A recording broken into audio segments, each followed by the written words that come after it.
नमस्कार दोस्तों, TNC bullet series में आपका हार्दिक स्वागत और अभिनंदन है। दोस्तों, जैसा कि आपको पता है कि रोज सुबह 7 बजे एक इम्पोर्टेंट टॉपिक हम टीएनसी बुलेट सीरीज के माध्यम से जो है वो लेके आते हैं। उसके बारे में अच्छे तरीके से डिस्कशन होता है और एग्जाम में किस किस तरीके से और कौन से टाइप से जो है वो क्वेश्चन आते हैं, इन सब के ऊपर जो है वो चर्चा होती है। इससे पहले हमारे पास में जो है वो एक क्लास हुई थी दोस्तों गायनोकोलॉजी की, जिसमें हम जो है वो जीटीपीएल के बारे में जो है वो डिस्कशन किया था। बहुत सारे बच्चों का जो है वो इसके बारे में काफ़ी अच्छा रिस्पॉन्स आया है और बहुत सारे बच्चों ने जो है वो धन्यवाद भी दिया है कि सर बहुत अच्छी क्लास थी। जिस टॉपिक के बारे में सबसे ज़्यादा डाउट था वो सारे डाउट जो है वो हमारे पास में क्लियर हो चुके हैं। एक एनएसटी थी, नॉन स्टेट टेस्ट, उसके बारे में भी जो हो बच्चों ने बहुत अच्छा रिस्पॉन्स दिया है। तो दोस्तों ये सारी चीज़ें मैं आप ही के लिए कर रहा हूँ ताकि कोई भी कन्फ्यूजन जो हो वो हमारे पास में ना रहे। जो भी हम टॉपिक पढ़ रहे हैं उसको बहुत अच्छे तरीके से क्लियर करें। इन फ्यूचर में उससे रिलेटेड कोई भी क्वेश्चन आए, कहीं से भी क्वेश्चन आए, उनको हम बहुत आसानी से और अच्छे तरीके से जो है वो सही करके आए ताकि कोई कंफ्यूजन ना रहे और स्कोरिंग मार्क्स जो है वो हमारे पास में आ सके। तो चलो इसी कड़ी में हमारे पास में आज का टॉपिक रह जाएगा दोस्तों इन्वेंट्री। ये टॉपिक भी जो है वो उन बच्चों के लिए डेडिकेटेड है जिन बच्चों ने काफ़ी बार जो है वो रिक्वेस्ट की थी कि सर इन्वेंट्री पढ़ा दीजिए, इन्वेंट्री पढ़ा दीजिए। काफ़ी सारे जो है वो डाउट है हमें। तो दोस्तों आज सारे डाउट जो है वो हम यहाँ पे क्लियर कर लेंगे।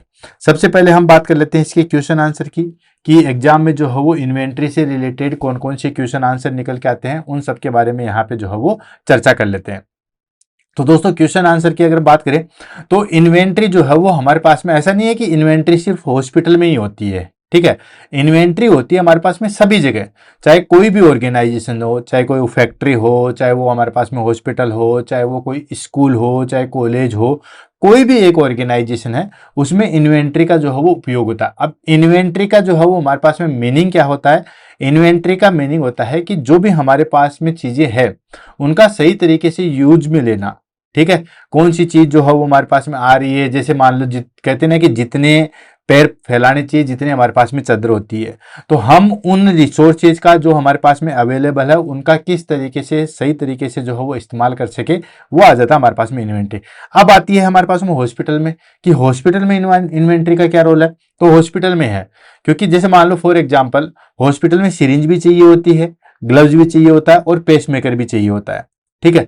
अब आपने पेस मेकर तो 10 मंगा के रख लिए लेकिन वहां पे ग्लव्स ही नहीं है, तो जो असेंशियल चीजें हैं वो तो है ही नहीं है और बाकी चीजें मंगवा के रख ली। या मान के चलिए एक चीज जो है वो 5 रुपए की आ रही है और एक चीज जो है वो 50 रुपए की आ रही है, दोनों का काम लगभग सेम है। आपने 50 रुपए वाले का ऑर्डर कर दिया 500 का, तो अननेसेसरी कॉस्ट बढ़ गई, ठीक है। तो एटलीस्ट उन चीजों का ऑर्डर करें जो हमारे पास में कॉस्ट इफेक्टिव भी हो, यूज में भी आए और उनका सही तरीके से जो है वो यूटिलाइजेशन हो सके, तो वो हमारे पास में आता है हॉस्पिटल के अंदर।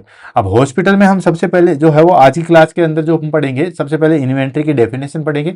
उसके बाद इन्वेंट्री कहाँ कहाँ काम आती है, पेशेंट साइड में किस तरीके से काम आती है, स्टोर में किस तरीके से काम आती है, एडमिनिस्ट्रेशन में किस तरीके से काम आती है, नॉन हॉस्पिटल चीज़ें भी होती है जैसे फाइल वगैरह हो गई, देन प्रिंटर हो गया, तो ये किस तरीके से आप यूज में लोगे, इसके बारे में पढ़ेंगे। देन उसके बाद में सबसे जो इंपॉर्टेंट चीज आती है इसके अंदर इन्वेंट्री के अंदर, वो आती है दोस्तों इसकी टेक्निक। टेक्निक की अगर हम बात करें तो टेक्निक हमारे पास में जो है वो सबसे ज्यादा इंपॉर्टेंट है। कौन कौन सी टेक्निक है जो कि हम यहाँ पे काम में लेंगे, जैसे आपने एबीसी टेक्निक है। तो एग्जाम में जो बेसिकली क्वेश्चन आता है, आज तक जितने भी हमारे पास में एग्जाम हुए हैं उसमें जितने भी क्वेश्चन आए वो बेसिकली हमारे पास में जो है वो टेक्निक से आए हैं। अब एग्जाम में क्वेश्चन आते हैं या तो टेक्निक की फुल फॉर्म पूछ लेते हैं, जैसे एबीसी कौन सी कैटेगरी होता है, वीईडी कौन सा होता है, एफआईएफओ कौन सा होता है, ठीक है। तो या तो इनकी फुल फॉर्म पूछ लेते हैं, ठीक है, जेट की क्या होता है, या फिर क्या होता है कि कोई भी इन्वेंट्री के बारे में पूछते हैं कि ये कौन सी टेक्निक है, उस टेक्निक के बारे में पूछ लेते हैं, ठीक है। या कई बार जो है वो इन्वेंट्री पूरी चीज दे देते हैं कि ये कहाँ पे अप्लाई की जाती है। मतलब कुल मिला के अगर हम बात करें तो जितने भी हमारे पास में क्वेश्चन आते हैं वो टेक्निक पे ही आते हैं, तो उसको हम सबसे अच्छे तरीके से पढ़ेंगे।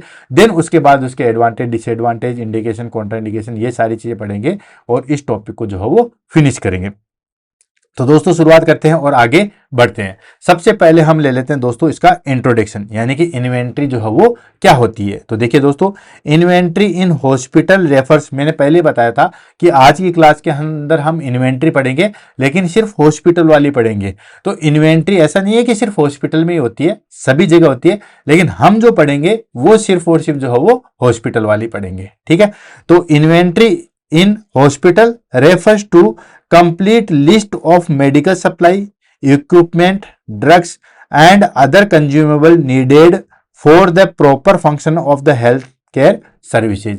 यानी कि inventory in the hospital refers to complete list of medical supply, equipment, drugs and other consumable needed for the proper functioning of health care services. यानी कि इन्वेंट्री जो है वो हॉस्पिटल में किसको रेफर किया है?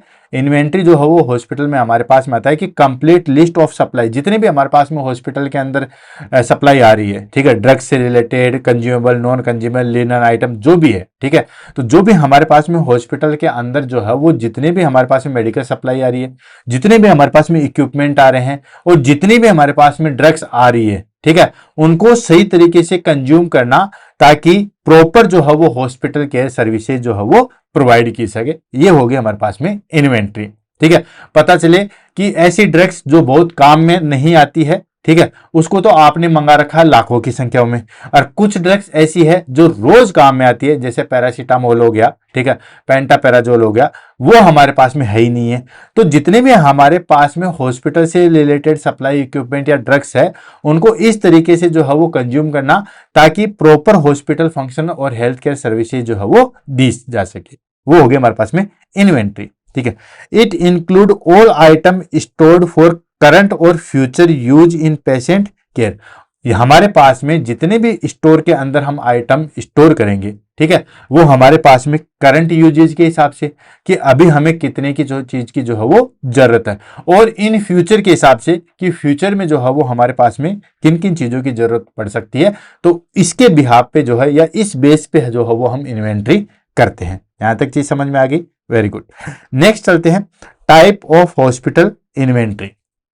हम हॉस्पिटल इन्वेंट्री पढ़ रहे हैं। अब हॉस्पिटल इन्वेंट्री में कौन कौन से टाइप होते हैं भाई? मेडिकल सप्लाई होगी, ड्रग्स आ गया, नॉन कंज्यूमेबल आ गया, बहुत सारी चीजें। तो हम जो है वो वन बाय वन करके टाइप देखेंगे। सबसे पहले हम ले लेते हैं दोस्तों medical supply. Medical supply in the sense जो भी हमारे पास में जैसे ग्लव्स है, गाउन है, कैथेटर है, सर्जिकल आइटम्स है, आईवी फ्लूइड है, ये सारे के सारे मेडिकल सप्लाई आते हैं। ठीक है, यहाँ पे हमें इन्वेंट्री की जरूरत पड़ती है, यानी कि ये टाइप है। ठीक है, यानी कि कहां कहां पे जो है वो हम हॉस्पिटल में इन्वेंट्री जो है वो एप्लीकेबल करते हैं, या कौन कौन से टाइप पे जो है वो हम इन्वेंट्री करते हैं। तो सबसे पहले हम इन्वेंट्री जो है वो किस पे कंसेंट्रेट करते हैं या किसके लिए करते हैं? मेडिकल सप्लाई के अंदर। ठीक है, मेडिकल सप्लाई की अगर हम बात करें तो उसमें हमारे पास में डिस्पोजेबल आइटम जैसे कि सिरिंज, ग्लव्स एंड कैथेटर, ठीक है, जहां पे ये चीजें काम आती है वहां पे हम जो है वो इन्वेंट्री करते हैं। ड्रेसिंग एंड बैंडेज, ड्रेसिंग और बैंडेज जहां पे मंगाई जाती है, कितना खर्च हो गया, इन सब जगह। सर्जिकल किट्स जैसे हमारे पास में सर्जिकल ब्लेड रही, इन सब चीजों पे भी जो है वो हम हॉस्पिटल इन्वेंट्री करते हैं। एंड आईवी फ्लूइड और ट्यूबिंग, जितने भी आईवी फ्लूइड है, एनएस है, आरएल है, डीएनएस है और ट्यूबिंग आईवी सेट वगैरह है, तो वहां पे हम जो है वो क्या करते हैं दोस्तों? हॉस्पिटल इन्वेंट्री करते हैं। नेक्स्ट आ गया फार्मास्यूटिकल, यानी कि जहां पे हमारे पास में ड्रग काम में आती है, जिसको हम ड्रग इन्वेंट्री के नाम से भी जो है वो जाना जाता है। जहां जहां पे ड्रग्स काम में आती है वहां पे, अब हॉस्पिटल में तो ऑलमोस्ट सभी वार्ड में सभी जगह जो है वो ड्रग्स काम आती है, तो सभी जो है वो इन्वेंट्री की जाती है। जैसे टैबलेट, इंजेक्शन एंड वैक्सीन, जहां जहां पे भी ये चीजें यूज में आती है वहां पे हम इन्वेंट्री करते हैं। नारकोटिक्स और कंट्रोल ड्रग्स, ऐसी ड्रग्स जो कि बहुत ज्यादा जो है वो सेंसिटिव है ताकि उनका मिस यूज ना हो सके, वहां पे भी हम क्या करते हैं दोस्तों? हम वहां पे भी हम जो है वो इन्वेंट्री काम में लेते हैं। नेक्स्ट इमरजेंसी ड्रग्स जैसे कि एड्रेनलिन और एट्रोपिन, जहां पे भी इमरजेंसी जो है वो रिक्वायरमेंट होती है वहां पे हम इन्वेंट्री करते हैं।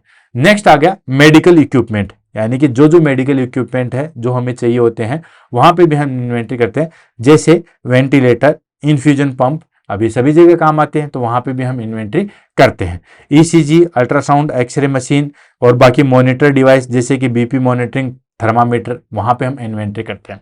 जो कैंडिडेट हॉस्पिटल में काम करते हैं उनके लिए टॉपिक बहुत ईजी है। क्यों? क्योंकि ड्यूटी पे जाने के बाद में सबसे पहले वो इन्वेंट्री ही चेक करते हैं। ठीक है, कोई भी पर्सन, जैसे मॉर्निंग स्टाफ आया, देन उसके बाद इवनिंग वाला आया, मॉर्निंग वाला चला गया, इवनिंग वाला आया, तो वो हैंड ओवर लेता है। हैंड ओवर में सबसे पहले वो इन्वेंट्री चेक करता है। इन्वेंट्री में वो चीज करता है जो उसके वार्ड में वह क्या क्या चीजें प्रेजेंट है और क्या क्या चीजें जो है वो कंज्यूम हो चुकी है। ठीक है, तो जो कैंडिडेट हॉस्पिटल में नहीं गए हैं या काम नहीं किया हुआ, उनके लिए टॉपिक जो है वो थोड़ा सा अटपटा हो सकता है, बाकी जो हॉस्पिटल में काम करते हैं उनके लिए बिल्कुल चुटकियों का काम है, बाएं हाथ का काम है। नेक्स्ट आ जाता है हमारे पास में स्टरलाइज और non sterilize supply. Sterilize supply और नॉन स्टरलाइज सप्लाई, जैसे कि जहां पे भी ऑटोक्लेव सर्जिकल टूल्स होते हैं, आपने देखा होगा कि जो भी हमारे पास में सुबह सुबह जो है वो लिनन आइटम्स है या ड्रम है या जो भी इंस्ट्रूमेंट काम में आते हैं जिनका स्टरलाइजेशन हो सके, हम उनको CSSD डिपार्टमेंट में जो है वो भेजते हैं। कुछ जगह ऐसी आती है जहां पे हम जो है वो क्लीनिंग और हाउस कीपिंग आइटम्स को भी देखते हैं, जिनको हम नॉन स्टरलाइज कहते हैं, जैसे साफ सफाई हो गई, डस्टिंग हो गया, वहां पे हम जो है वो इन्वेंट्री यूज लेते हैं। नेक्स्ट उसके बाद ऑफिस एंड एडमिनिस्ट्रेटिव सप्लाई, जैसे स्टेशनरी, ठीक है, स्टेशनरी काम में आती है, रोज फाइल बनती है पेशेंटों की, ठीक है, स्केल काम आता है, पेंसिल काम में आती है, कंप्यूटर एसेसरीज, आपको पता है बहुत सारे प्रिंट आउट की जरूरत होती है, तो computer accessories and printer ink, ठीक है, प्रिंटर की इंक जो है वो काम में आती है, तो यहां पे हम जो है वो इन्वेंट्री करते हैं, ठीक है। नेक्स्ट उसके बाद आ जाता है हमारे पास में फूड एंड न्यूट्रिशन सप्लाई। आपने देखा होगा किचन डिपार्टमेंट या खाना पीना डिपार्टमेंट में भी जो है वो इन्वेंट्री करते हैं, यानी कि मील्स फॉर पेशेंट, कौन कौन सी मील्स जो है वो पेशेंट को दी जानी चाहिए, एंड डाइटरी सप्लीमेंट, ठीक है, कौन कौन सी डाइटरी सप्लीमेंट आए हैं, कितने कंज्यूम हो गए, आगे कितनी बची है। जैसे हाई प्रोटीन डाइट है, तो हाई प्रोटीन डाइट में हमारे पास में क्या क्या चीजें अवेलेबल है, कब तक अवेलेबल है, इन फ्यूचर में कब हमें मंगाने की आवश्यकता है, तो वो सारी जगह जो है वो हम इन्वेंट्री करते हैं, ठीक है। तो ये कुछ इन्वेंट्री के एरिया है जो हमने डिस्कस किए, ठीक है। जैसे फूड एंड न्यूट्रिशन सप्लाई में हम करते हैं, ऑफिस एंड एडमिनिस्ट्रेटिव सप्लाई में हम करते हैं, देन स्टरलाइज और नॉन स्टरलाइज सप्लाई में हम करते हैं, देन उसके बाद मेडिकल इक्विपमेंट है वहां पे हम करते हैं, देन उसके बाद टैबलेट, इंजेक्शन, वैक्सीन, यानी कि जिसको हम फार्मास्यूटिकल या ड्रग इन्वेंट्री के नाम से करते हैं, और लास्ट आ जाता है हमारे पास में मेडिकल सप्लाई पे हम जो है वहां पे इन्वेंट्री करते हैं। अब उसके बाद में आ जाता है हमारे पास में एडवांटेज ऑफ इन्वेंट्री या objective of hospital inventory management. क्या ऑब्जेक्टिव है, क्यों हम जो है वो इन्वेंट्री कर रहे हैं, भाई उसका क्या औचित्य है, ठीक है। इन्वेंट्री हम कर रहे हैं, कोई भी हम काम कर रहे हैं तो एक ऑब्जेक्टिव होता है। आज की क्लास भी हम ले रहे हैं, उसका भी ऑब्जेक्टिव है कि इन फ्यूचर में हमारे पास में इससे रिलेटेड कोई भी क्वेश्चन आए या किसी भी तरीके से आए तो उसको हम अच्छे तरीके से कर सकें। ठीक उसी तरीके से हमारे पास में हम रोज इन्वेंट्री करते हैं, तो वो इन्वेंट्री हम करते हैं तो उसका क्या ऑब्जेक्टिव है, क्यों हम कर रहे हैं, तो उसको हम ले लेते हैं। सबसे पहले ensure uninterrupt supply of critical items, ठीक है। सबसे मेन चीज है कि कोई भी जो है वो हमारे पास में क्रिटिकल आइटम्स है, ठीक है, उनकी अनइंटरप्ट सप्लाई ना हो, जैसे ट्रैकेस्टोमी हो गया, एंडोट्रेकियल ट्यूब हो गया, ठीक है, तो उनका सही तरीके से और इन इंटरप्ट सप्लाई ना हो। ऐसा नहीं हो कि आईसीयू के अंदर जो है हमारे पास में 2 ईटी ट्यूब है और मेडिकल वार्ड के अंदर जो है हमारे पास में 50 ईटी ट्यूब है, या फिर आईसीयू के अंदर जो है वो ईटी ट्यूब है ही नहीं है, ओटी के अंदर ईटी ट्यूब है ही नहीं है और स्टोर भरा पड़ा है, ठीक है। तो उसके वहां पे हमारे पास में जो है वो प्रॉपर एंश्योर करने के लिए हम जो है वो इन्वेंट्री करते हैं। सेकेंड, प्रिवेंट स्टॉक आउट्स और ओवर स्टॉकिंग, यानी कि स्टॉक आउट भी ना हो जाए और ओवर स्टॉकिंग भी ना हो। स्टॉक आउट का मतलब होता जाता है दोस्तों खत्म हो जाना, ठीक है, खत्म हो जाना, खत्म हो जाना इन द सेंस जो सामान हमारे पास में खत्म हो जाए। अगर आप इन्वेंट्री नहीं करोगे, ठीक है, तो जैसे मान लो पैरासीटामोल है, 50,000 टेबलेट मंगाई है, ठीक है, लेकिन उसके बाद पता नहीं होता कि अभी कितनी बची हुई है। अगर आप प्रॉपर इन्वेंट्री करोगे तो आपको पता रहेगी कि 50,000 हमने मंगाई है, अभी सिर्फ 2,000 ही बची है, ये हमारे लिए 5 दिन का स्टॉक है, अब हमें पैरासीटामोल का ऑर्डर दे देना चाहिए, ठीक है। तो स्टॉक आउट जो है वो ना हो और ओवर स्टॉक भी ना हो। ऐसा ना हो कि पैरासीटामोल 5,000 पहले से पड़ी हुई है और आपने जो है वो प्लस 5,000 का ऑर्डर जो है वो और दे दिया है, तो ऐसा भी नहीं होना चाहिए, ठीक है। तो प्रॉपर जो है वो स्टॉक आउट भी है, पता चले कि पैरासीटामोल खत्म हो गया, आज पता चल रहा है कि यार पैरासीटामोल तो है ही नहीं। अब पैरासीटामोल का आप ऑर्डर दोगे, देन उसके बाद जो है वो आप आगे प्रोसीड करोगे तो कम से कम 3 या 4 दिन लग जाएंगे, और अगर हॉलीडे आ गया तो उसके बाद और भी ज्यादा लग सकता है। तो स्टॉक आउट ना हो किसी भी चीज का और ओवर स्टॉक भी ना हो, यानी कि अननेसेसरी जो है वो हमने भर के ला के रख दिया है, तो इसको रोकने के लिए हम जो है वो इन्वेंट्री करते हैं, क्योंकि हमारे पास में प्रॉपर होगा 10 आए थे, 8 लग गए, 2 हमारे पास में बचे हैं। ये आइटम था हमारे पास में 50 आया था, 50 के 50 ही अभी बचे हुए हैं, तो सारी इंफॉर्मेशन जो है वो हमें मिल जाएगी। नेक्स्ट था मेंटेन कॉस्ट इफेक्टिवनेस, ठीक है, कॉस्ट इफेक्टिवनेस को मेंटेन करने के लिए। कॉस्ट इफेक्टिवनेस कैसे दोस्तों, कॉस्ट इफेक्टिवनेस ऐसे कि मान के चलिए कोई भी चीज जो है वो हमारे पास में, ठीक है, अगर हम ज्यादा मंगाएंगे तो हमारे पास में वो चीज सस्ती पड़ती है, आपने देखा सब्जी वाला कहता है कि ये सब्जी क्या भाव है, बोला 30 के आधा किलो 50 रुपए किलो। तो हम किलो लेने की ही जो है वो कोशिश करते हैं ताकि अच्छे तरीके से कॉस्ट इफेक्टिव ना हो, और वो चीज भी हम ले जाके नहीं रखते हैं जो अब हमारे पास में यूज ही ना हो। ठीक है, तो कॉस्ट इफेक्टिवनेस को मेंटेन करने के लिए भी हम जो है वो इन्वेंट्री करते हैं। Next, monitor expiry date and damage. बहुत सारी चीजें ऐसी आती है जिनकी एक्सपायरी डेट निकल जाती है और हमें पता ही नहीं चलता, तो वहां पे एक्सपायरी डेट को अच्छे तरीके से मॉनिटर करने के लिए हम क्या करते हैं दोस्तों, इन्वेंट्री करते हैं। कोई भी ड्रग्स आती है, इन्वेंट्री होता है, उसके साइड में हम एक्सपायरी डेट लिखते हैं ताकि हमें पता रहे कि ये जो है वो हमारे पास में एक्सपायर होने वाली है और इतने दिनों में होने वाली है। साथ के साथ डैमेज, जैसे फॉर एग्जांपल आपने एबीजी एनालिसिस एबीजी मशीन का जो है वो सैंपल ला के रखा है, आपने सही तरीके से मॉनिटर नहीं किया, देन उसके बाद वो जो है वो डैमेज हो जाएगा। तो एक्सपायरी डेट और डैमेज से प्रिवेंट करने के लिए हम जो है वो इन्वेंट्री करते हैं। नेक्स्ट और लास्ट आ जाता है completely with legal and safety regulation. ठीक है, यानी कि कंपाइली सेफ्टी और लीगल रेगुलेशन, यानी कि प्रॉपर हम जो है वो खरीद करेंगे और सही तरीके से जो उसका रेगुलेशन होगा। ये सारी चीजें हमारे पास में, ये ऑब्जेक्टिव है हॉस्पिटल इन्वेंट्री के। ठीक है, यानी कि हम हॉस्पिटल, आपसे पूछे कि हॉस्पिटल में इन्वेंट्री क्यों की जाती है, तो आप ये रीजन दे सकते हो कि इसकी वजह से हम हॉस्पिटल के अंदर जो है वो इन्वेंट्री करते हैं। नेक्स्ट आ जाता है दोस्तों हमारे पास में, that is called techniques, inventory management technique in hospital. और दोस्तों मैंने आपको पहले भी कहा था, सबसे ज्यादा क्वेश्चन जो है वो यहीं पे आते हैं, टेक्निक पे। ठीक है, सबसे ज्यादा क्वेश्चन जो है वो यहीं पे पूछा था, कौन कौन सी टेक्निक्स है। हम डिटेल से पढ़ेंगे और बहुत अच्छे तरीके से एक्सप्लेन करके पढ़ेंगे, एक बार में ही ये सारी चीजें जो है वो अच्छे तरीके से याद हो जाएगी। तो वन बाय वन करके चलते हैं। इन्वेंट्री मैनेजमेंट की कौन कौन सी टेक्निक है उसको हम ले लेते हैं। क्वेश्चन देखो सबसे ज्यादा टेक्निक्स में ही आएगा।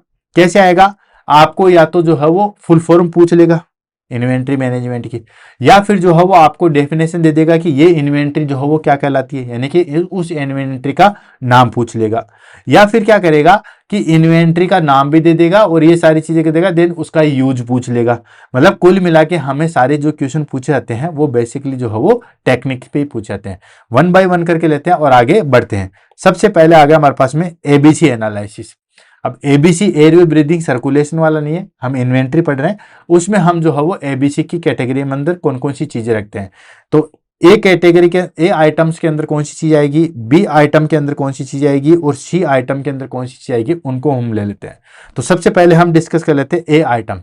ए आइटम में वो चीज होती है, हाई वैल्यू रखते हैं, लो क्वांटिटी आएगी। ठीक है, यानी कि वैल्यू तो उनकी हाई है, इंपॉर्टेंट तो है, जैसे पेस मेकर। अब पेस मेकर आपको पता ही है दोस्तों कि बहुत कम यूज में होने वाला है। ठीक है, तो वैल्यू तो बहुत हाई है लेकिन क्वांटिटी बहुत कम चाहिए। ठीक है, हाई वैल्यू है, बहुत इंपॉर्टेंट चीज है। स्टंट है, बहुत इंपॉर्टेंट है, बिना स्टंट कोई भी आदमी जो है वो एक्सपायर हो सकता है। ठीक है, डिफिब्रिलेटर है, हाई वैल्यू है, लेकिन क्वांटिटी बिल्कुल जो है वो लो चाहिए। ऐसा नहीं है कि आपने जो है वो 100 पेस मेकर का ऑर्डर दे दिया।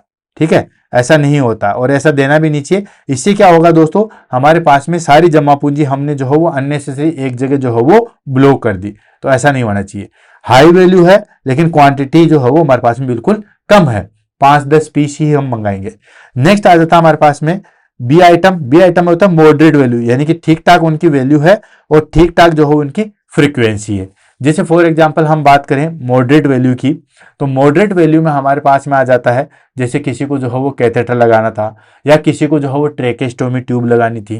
ठीक है, या किसी को सेंट्रल वीनस कैथेटर लगाना था। ठीक है, तो ये मॉडरेट वैल्यू है, यानी कि ना तो बहुत ज्यादा कॉस्टली और न बहुत ज्यादा जो है वो हमारे पास में लेस इजी। तो न तो कॉस्टली और न जो हमारे पास में इजी है, और फ्रीक्वेंटली काम में आ जाते हैं। आपको पता है सेंट्रल लाइन डालते हैं ऑलमोस्ट डेली एक आधी जो है वो डल ही जाती है।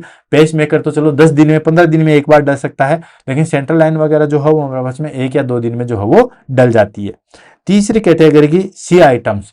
सी आइटम में होता है लो वैल्यू, यानी कि उनकी वैल्यू जो है वो लो है लेकिन क्वांटिटी बहुत ज्यादा है। जैसे कि ग्लव्स हो गया। ठीक है, एक दिन के अंदर जो है वो लाखों की संख्या में ग्लव्स जो है वो काम में आ जाते हैं। जितने बड़ा ऑर्गेनाइजेशन उतना ही बड़ा जो है वो कंज्यूम होता है। तो ग्लव्स हो गया, देन उसके बाद सिरिंज आ गई।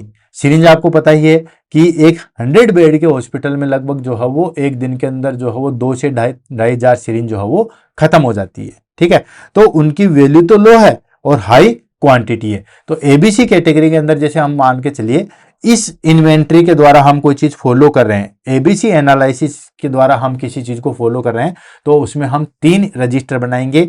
ए आइटम्स का अलग रजिस्टर बनेगा, बी आइटम का अलग बनेगा और सी आइटम का जो है वो हमारे पास में अलग बनेगा। ठीक है, ए आइटम में हाई वैल्यू और लो क्वांटिटी वाली चीजें रखी जाएगी, बी आइटम में मॉडरेट वैल्यू और फ्रीक्वेंसी काम में आने वाली चीज रखी जाएगी, और सी आइटम के अंदर लो वैल्यू और हाई क्वांटिटी जो है वो रखी जाएगी। ये हो गया एबीसी एनालिसिस। नेक्स्ट आता है वीईडी। वीईडी एनालिसिस, यानी कि इस कैटेगरी या इस टेक्निक के अंदर जो है हम क्या करेंगे, तो वीईडी की होता है दोस्तों वाइटल, एसेंशियल और डिजायरेबल। अब देखो यहां तो इस नाम से आपको पता चल जाएगा। वाइटल के अंदर यानी कि वो सारे आइटम्स आएंगे जो कि जिंदगी बचाने के लिए जो है वो हमारे पास में अहम होते हैं। एसेंशियल में क्या आएंगे दोस्तों, एसेंशियल में वो चीजें आएगी कि डेली लाइफ के लिए जो है वो हमारे पास में काम में आएगी। डिजायरेबल का हो गया यानी कि क्रिटिकल नहीं है। ठीक है, अगर आज वो चीज नहीं है तो कोई बात नहीं, कल काम में ले लीजिए, कल भी नहीं है तो कोई बात नहीं, और मान के चलिए 10 दिन से हॉस्पिटल के अंदर आ ही नहीं रहे, फिर भी हमारे पास में हॉस्पिटल बहुत अच्छी तरीके से जो है वो चल रहा है, वो हो गई डिजायरेबल। तो 1 बाय 1 करके लेते हैं, देन आगे बढ़ते हैं। सबसे पहले हो गया दोस्तों वाइटल। वाइटल का मतलब हो गया लाइफ सेविंग वाली चीजें, जैसे ऑक्सीजन ड्रम हो गया या ऑक्सीजन जो है वो सिलेंडर हो गया, देन एड्रेनालिन हो गया, एट्रोपिन हो गया, यानी कि वो सारी चीजें जो कि हमारे पास में किसी की जान जो है वो बचा सकती है। ईटी ट्यूब वगैरह ये भी हमारे पास में जो है वो क्या है दोस्तों, वाइटल में ही आ जाएगी। सेकंड आ जाएगी दोस्तों इंपॉर्टेंट है for daily usage. Daily usage के लिए जो है वो हमारे पास में इंपॉर्टेंट है। ठीक है, यानी कि ऐसा नहीं है उनके बिना काम भी नहीं चलेगा और डेली हमें जो है वो चाहिएगी भी चाहिए। लास्ट आ जाता है डिजायरेबल। डिजायरेबल की अगर हम बात करें तो डिजायरेबल जो है वो हमारे पास में नॉट क्रिटिकल होती है। Not critical in the sense कि जैसे मान के चलिए आपने 10 मेडिसिन किसी को जो है वो लिख के दी है, उस 10 मेडिसिन में जो है वो हमारे पास में जैसे एक विटामिन भी है और विटामिन नहीं है हमारे पास में, तो कोई बात नहीं, विटामिन नहीं है तो कोई बात नहीं, उस विटामिन की वजह से कोई क्लाइंट जो है वो एक्सपायर नहीं होने वाला। लेकिन एड्रेनालिन इंजेक्शन नहीं है, एट्रोपिन नहीं है, देन उसके बाद जो है वो हमारे पास में और भी एंटीजी नहीं है, तो इनके बिना तो जो है वो आदमी मर सकता है, लेकिन विटामिन नहीं है उसके बिना कोई आदमी जो है वो नहीं मरेगा।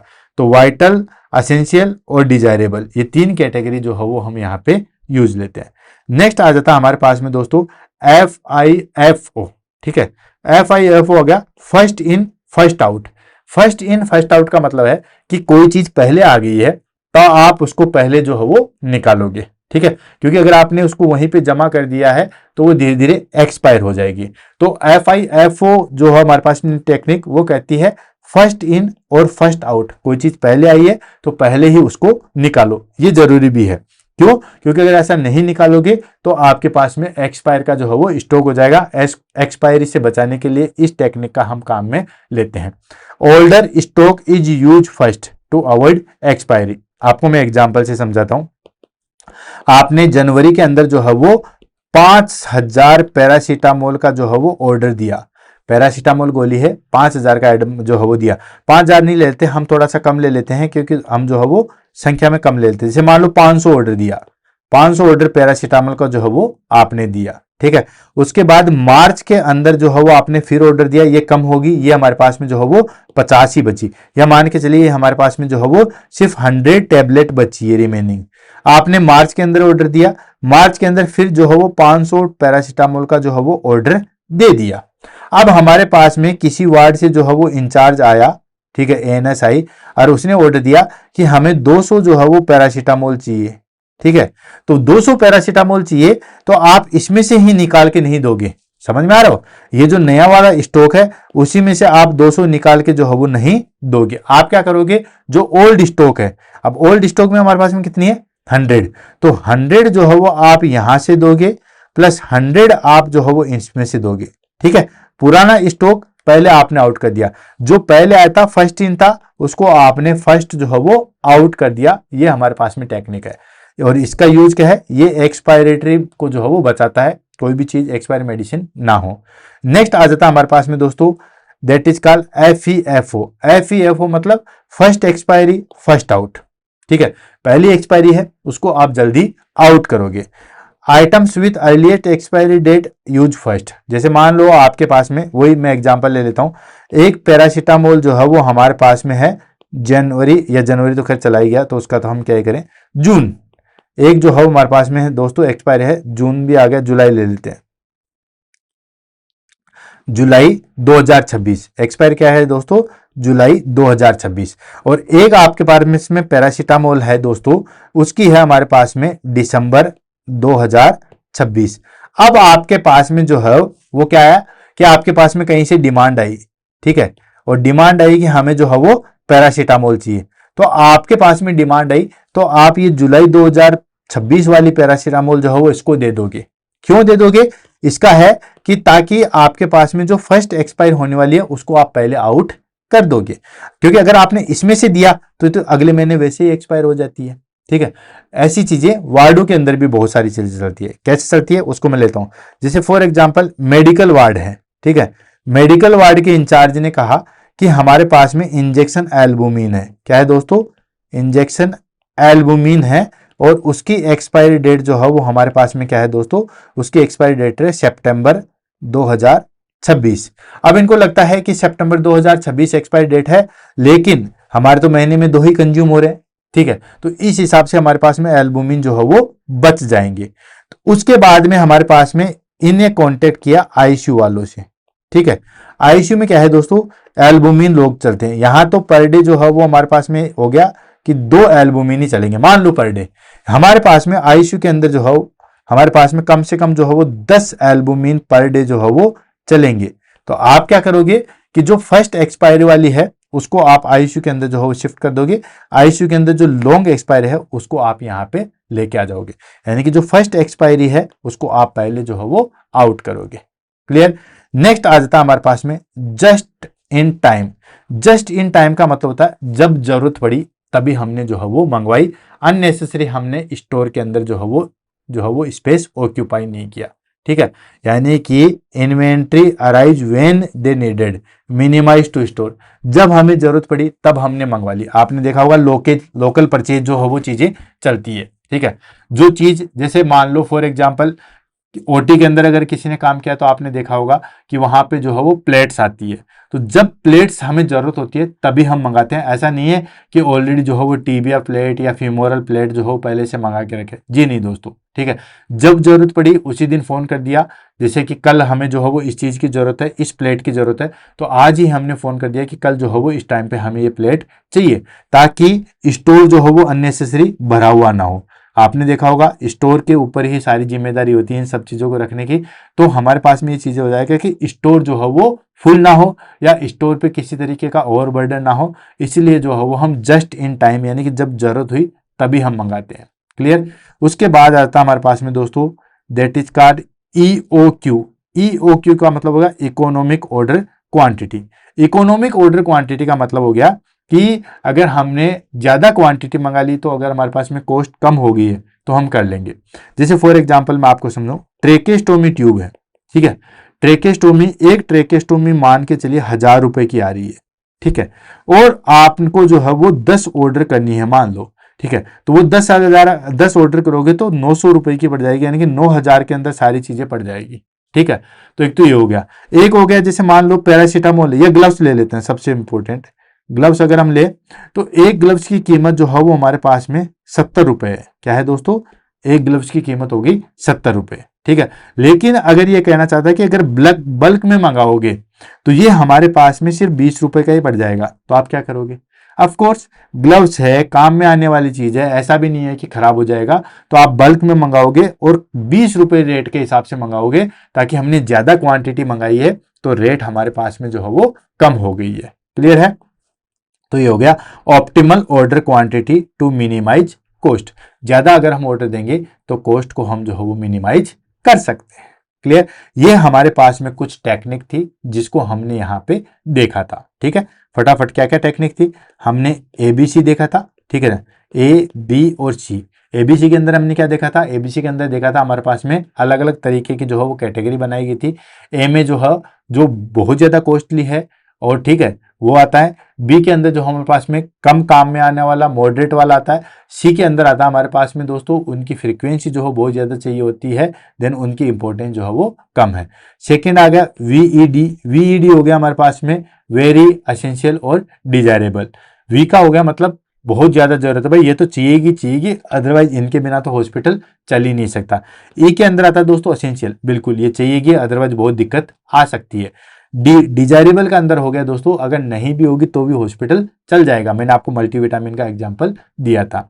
नेक्स्ट आ जाता है हमारे पास में दोस्तों FIFO, ठीक है, फर्स्ट इन फर्स्ट आउट, ठीक है, जो चीज पहले आई है उसको हम जो है वो फर्स्ट आउट करेंगे, ठीक है। देन उसके बाद आता है हमारे पास में दोस्तों EOQ। EOQ आ गया हमारे पास में इकोनॉमिक ऑर्डर वाला। अगर हमारे पास में ज्यादा संख्या में अगर हम ऑर्डर कर रहे हैं तो वो अगर हमारे पास में बहुत सस्ती पड़ रही है तो हम वही करेंगे, ठीक है। नेक्स्ट आ जाता है हमारे पास में दैट इज कार्ड FOFO, ठीक है, या जस्ट इन टाइम, ठीक है। नेक्स्ट आ गया हमारे पास में FEFO और एक और था FIFO, first in first out, ठीक है, FIFO या फर्स्ट इन फर्स्ट आउट, ठीक है, ये हो गया हमारे पास में। देन जस्ट इन टाइम यानी कि जब हमें जरूरत पड़ी तभी हमने किया, ओटी के अंदर बेसिकली यही टेक्निक काम में लेते हैं। तो ये हमारे पास में कुछ इंपॉर्टेंट टेक्निक थी जो कि इन्वेंट्री की थी और हमारे पास में जो है वो इस तरीके से इंपॉर्टेंट रखते हैं जिसको हमने डिस्कस किया। सबसे ज्यादा क्वेश्चन हमारे पास में इन्वेंट्री से आता है। नेक्स्ट आता हमारे पास में दोस्तों की component of hospital inventory system, ठीक है। हॉस्पिटल इन्वेंट्री सिस्टम के अंदर क्या क्या चीजें कौन कौन सी चीजें जो है वो होती है या कौन कौन से कंपोनेंट है जिसके द्वारा हम इस हॉस्पिटल इन्वेंट्री को जो है वो मैनेज करते हैं। हॉस्पिटल हो गया, बहुत बड़ा ऑर्गेनाइजेशन हो गया, अब उसके अंदर किस तरीके से मेंटेन करते हैं, रजिस्टर करेंगे या कोई जो है वो ऐप बनाएंगे या हमारे पास में कुछ और चीजें करेंगे ताकि इन्वेंट्री जो हो बहुत अच्छे तरीके से चल सके, ठीक है, इफेक्टिव इन्वेंट्री हो। इसके लिए हमारे पास में जो हो क्या क्या कंपोनेंट होते हैं उसको हम ले लेते हैं। पहला कंपोनेंट है दोस्तों हमारे पास में that is called stock register. Stock register आपने देखा होगा स्टोर में सबसे पहले टेबल के ऊपर यही रखा रहता है दोस्तों, स्टॉक रजिस्टर। स्टॉक रजिस्टर में हमारे पास में क्या आता है दोस्तों कि जैसे ये हमारे पास में स्टॉक रजिस्टर है, ठीक है, इसका आप पहला पन्ना ही जो है वो ओपन करोगे तो इस तरीके से जो है वो आपको चीजें दिखाई देगी। सबसे पहले यहाँ पे सीरियल नंबर, देन उसके बाद आइटम्स, ठीक है, कितने यूज हुए कितने अवेलेबल हुए, ये सारा लेखा जोखा जो है वो हमारे पास में यहाँ पे काम में आता है। तो हो गया स्टॉक रजिस्टर, यानी कि record the all received and issued item, इनका रिकॉर्ड रखा जाएगा। नेक्स्ट आ जाता है हमारे पास में दोस्तों बार कोड या QR कोड, ठीक है, आजकल ये भी खूब ज्यादा चलने लगा। बॉक्स के ऊपर जो है बार कोड रखा जाता है, ठीक है ना, जैसे आप स्कैन करोगे वो सब चीजें बता देता है क्या चीज है इसके अंदर, क्या उसकी मैन्युफैक्चर्ड है, क्या बेच है, कब इसकी एक्सपायर है, यानी कि सारी इंफॉर्मेशन जो है वो बार कोड दे देगा। क्लियर है। For scanning and tracking item, आपने देखा होगा, चलो हॉस्पिटल में नहीं लेकिन आपने मॉल वगैरह में कोई भी चीज देते हैं तो देन उसके बाद तुरंत स्कैन करते हैं तो वो सारी डिटेल पैसे वगैरह जो है वो इंक्लूड आ जाते हैं। नेक्स्ट आता है दोस्तों इन्वेंट्री सॉफ्टवेयर। मार्केट के अंदर बहुत सारे ऐसे सॉफ्टवेयर आ चुके हैं जो कि हमारे पास में इन्वेंट्री को जो है वो मेंटेन करते हैं, जैसे मेडिटेक, ये तो बहुत सारे हॉस्पिटल वाले काम में भी जो है वो लेते हैं। ऑटोमेटेड सिस्टम्स फॉर ट्रैकिंग, ठीक है, ऑटोमेटिक जो है वो ध्यान में रखने वाली चीजें जो है वो आ गई है। नेक्स्ट आ जाता है minimum and maximum stock level, ठीक है, मिनिमम हमारे पास में कितना है, मैक्सिमम कितना है, तो ये सारे स्टॉक लेवल को हम जो है वो ध्यान में रखते हैं। Next stock audit. Stock audit in the sense कि periodical check of physical and recorded stock, ठीक है, जो भी हमारे पास में स्टॉक है तो आपने देखा होगा वहां पे जो है वो हमारे पास में ऑडिट करवाई जाती है, हर 2 साल से या हर 3 साल से जो है वो हमारे पास में ऑडिट करवाई जाती है। उसमें हम सब चीज़ों को जो है वो चेक करते हैं कि कोई चीज़ एक्सपायर वाली तो नहीं है या गलत तो जो है वो स्टॉक में नहीं चढ़ा रखा है, ठीक है, उन सब चीज़ों का फिजिकल और जो है वो हमारे पास में रिकॉर्डिकल जो है वो स्टॉक देखेंगे। फिजिकल इन द सेंस जैसे आपके रजिस्टर के अंदर जो है वो 5000 पैरासीटामोल दिखा रखा है, क्या दिखा रखा है दोस्तों, 5000 पैरासीटामोल जो है वो गोली दिखा रखा है, और आपके पास में जो रिकॉर्डेड स्टॉक है या फिजिकली जो है वो आपके पास में 5000 पड़ी है, एक आधी गोली का कह नहीं सकते लेकिन अगर 5000 के समथिंग गोलियां पड़ी है मतलब बिल्कुल ओके, ठीक है, ये हो गया। नेक्स्ट आ गया हमारे पास में दोस्तों एक्सपायरेटरी ट्रैकिंग। एक्सपायरेटरी ट्रैकिंग के में हम क्या करते हैं दोस्तों कि बहुत सारी ड्रग्स को पहले से ही सॉफ्टवेयर में डाल के रखते हैं, तो पहले ही जिस महीने वो एक्सपायर होती है वो इन्फॉर्मेशन हमारे पास में जो है वो आ जाती है, वो स्टोर से भी आ जाती है, इवन कोई बना भी देता है। जैसे मान लो आप कोई भी कॉलेज के अंदर या किसी भी हॉस्पिटल के अंदर जो है वो काम कर रहे हो, ठीक है। तो उसमें हमारे पास में दोस्तों, उसमें हम देखते हैं कि कोई भी चीज़ जो है वो एक्सपायर ना हो, ठीक है, तो उसका हम पहले से रिकॉर्ड जो है वो रखते हैं, वहां पे पहले हमारे पास में लिस्ट जो है वो आ जाती है। नेक्स्ट आ जाता है vendor management. Vendor management in the sense कि selection and monitoring for supply, supply और सिलेक्शन की जो है मॉनिटरिंग की जाती है, ठीक है। नेक्स्ट आ गया हमारे पास में role of nurses in inventory management. Inventory management के अंदर जो है वो हमारे पास में नर्सेज का जो है वो क्या रोल होता है उसको हम देखेंगे। भाई आप इन्वेंट्री करो, उस इन्वेंट्री में हमारे पास में नर्सेज का क्या रोल है उसको हम ले लेते हैं। तो सबसे पहला रोल आ जाता है रिकॉर्ड कंजप्शन ऑफ सप्लाई। जो भी हमारे पास में सप्लाई का कंजप्शन हुआ, कितनी यूज आ गई है, उन सबका जो है वो रिकॉर्ड रखना है। Next, inform about low stock level, ठीक है, जो भी लो स्टॉक लेवल है उसकी इंफॉर्मेशन देना कि देखो अभी ये बहुत कम बची है, ठीक है, तो अभी ये हमें मंगवानी पड़ेगी, तो उसकी इंफॉर्मेशन जो है वो पहले ही दे देना। Next, check expiry date before use, ठीक है, यानी कि कोई भी मेडिकेशन अपन यूज में ले रहे हैं तो सबसे पहले जो है उसकी एक्सपायरी डेट चेक करेंगे। Next, maintain clean and proper storage, यानी कि proper clean and proper storage जो है वो हम मेंटेन करेंगे। नेक्स्ट, यूज सप्लाई एफिशिएंटली, ठीक है, जो भी हम सप्लाई दे रहे हैं उसका प्रॉपरली जो है वो या प्रॉपर एफिशिएंटली जो है वो यूज होना चाहिए। और लास्ट आ गया पार्टिसिपेट इन स्टॉक ऑडिट। जब भी स्टॉक ऑडिट होती है तो उसके अंदर पार्टिसिपेट करना। आपने देखा होगा कि जब हॉस्पिटल की ऑडिट होती है हमारे पास में, तो जिस पर्टिकुलर वार्ड की ऑडिट होती है उसमें इंचार्ज और वहाँ पे जो है वो रिलेटेड एएनएस एसएनओ सब जो है वो वहाँ पे पार्टिसिपेट करते हैं उस इन्वेंट्री के अंदर। क्लियर है। नेक्स्ट आ जाता है हमारे पास में challenges in hospital inventory. Hospital के अंदर जो है वो क्या क्या चीजें चैलेंजेज आती है। सबसे मेन चीज आती है ओवर स्टॉकिंग और अंडर स्टॉकिंग। वो कैसे दोस्तों, ओवर स्टॉकिंग कैसे होता है, चैलेंज किस तरीके से आता है। ओवर स्टॉकिंग ऐसे, जैसे मान के चलिए आपने जनवरी के अंदर जो है वो 500 पैरासीटामोल मंगाई, मैं एक बात बता रहा हूँ, ठीक है, 5000 हो सकती है, वो 5 लाख भी हो सकती है, ठीक है, जैसे मोटा मोटी चलो 5000 आपने टेबलेट मंगाई, ठीक है। देन उसके बाद जनवरी लास्ट वीक होते होते जो है वो हमारे पास में क्या हो गया दोस्तों, हमारे पास में जो है वो 1000 बच गई, ठीक है। देन उसके बाद हम फरवरी में फिर से जो है वो 5000 का जो है वो ऑर्डर देंगे।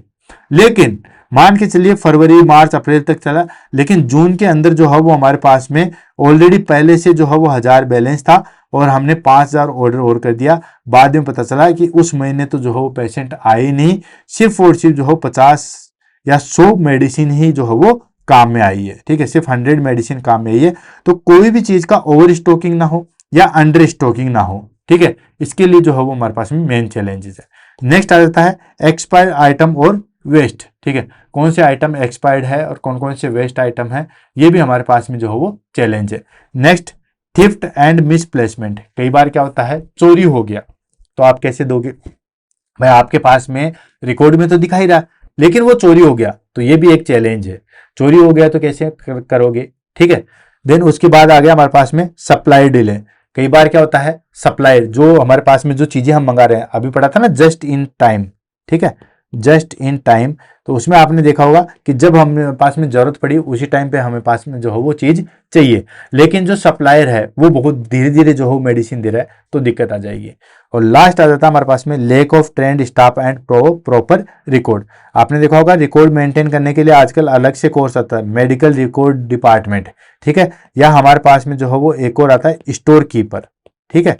तो ये हमारे पास में जो है ये जो है हमारे पास में कुछ जो है वो इंपॉर्टेंट जो है वो ट्रेंड स्टाफ के लिए जो है चाहिए। अगर प्रॉपर ट्रेंड स्टाफ होगा तो हमें जो है वो चैलेंजेस कम देखने को मिलेंगे। क्लियर है। देन उसके बाद आता है हमारे पास में लास्ट चीज, that is called benefit of effective inventory management. Effective inventory management के क्या क्या बेनिफिट है, तो मुझे नहीं लगता इन सब चीजों को आपको अभी पढ़ने की जरूरत है, क्योंकि पूरी इन्वेंट्री हमने जो है वो फिनिश कर दी है। तो हमारे पास में क्या है, क्या क्या बेनिफिट है, ठीक है, benefit of effective inventory management. Inventory management के जो है वो क्या क्या बेनिफिट है उसको हम ले लेते हैं। सबसे पहला बेनिफिट है reduce cost and wastage. Cost को हम रिड्यूस कर सकते हैं और वेस्ट को हम जो है वो कम कर सकते हैं। कैसे, कॉस्ट को इसलिए कम किया दोस्तों कि हमने ऐसा लगा कि ये सामान बहुत ज्यादा जो है वो यूज में आने वाला है तो हमने बल्क में मंगा लिया तो कॉस्ट रिड्यूस होगी। और वेस्टेज, वेस्टेज इसलिए कि दोस्तों हमें पता है कि कौन कौन सी चीजें जो है वो कब कब आई है, तो हमने उसको अच्छे तरीके से जो है वो स्टोर करके रखेंगे। तो पहली चीज तो ये होगी। दूसरा हो गया दोस्तों ensure patient safety. Patient safety की जो है वो हमें इंश्योरिटी मिल जाती है। कैसे? कि ये मेडिसिन हमारे पास में अभी इतनी अवेलेबल है, ये जो क्रिटिकल मेडिसिन है वो हमारे पास में इतनी अवेलेबल है, तो वो सारी इंफॉर्मेशन जो है वो हमें पास में मिल जाती है। Next, improve service quality. जो भी हम सर्विस दे रहे हैं उसकी क्वालिटी को जो है वो इंप्रूव हम कर सकते हैं इन्वेंट्री के द्वारा। ठीक है। नेक्स्ट आता है एनहेंस इमरजेंसी रेडनेस। ठीक है, यानी कि कोई भी इमरजेंसी ऐसी आ जाए या इमरजेंसी की कंडीशन में उसको हम कंट्रोल कर सकते हैं। लास्ट आ जाता है सपोर्ट रेगुलेट कंप्लायंस। ठीक है, यानी कि जो भी हमारे पास में रेगुलेटरी कंप्लायंस है उन सब चीजों को जो है वो सपोर्ट मिलता है। ठीक है, तो ये हमारे पास में इन्वेंट्री मैनेजमेंट के जो है वो बेनिफिट है। क्लियर है? तो दोस्तों इसी के साथ जो है वो आज की क्लास हम फिनिश करते हैं। इन्वेंट्री आई होप आपको बहुत अच्छी भी लगी होगी, और जो इन्वेंट्री में क्वेश्चन आते हैं उसके ऊपर मैंने बहुत अच्छे तरीके से प्रकाश डाला है।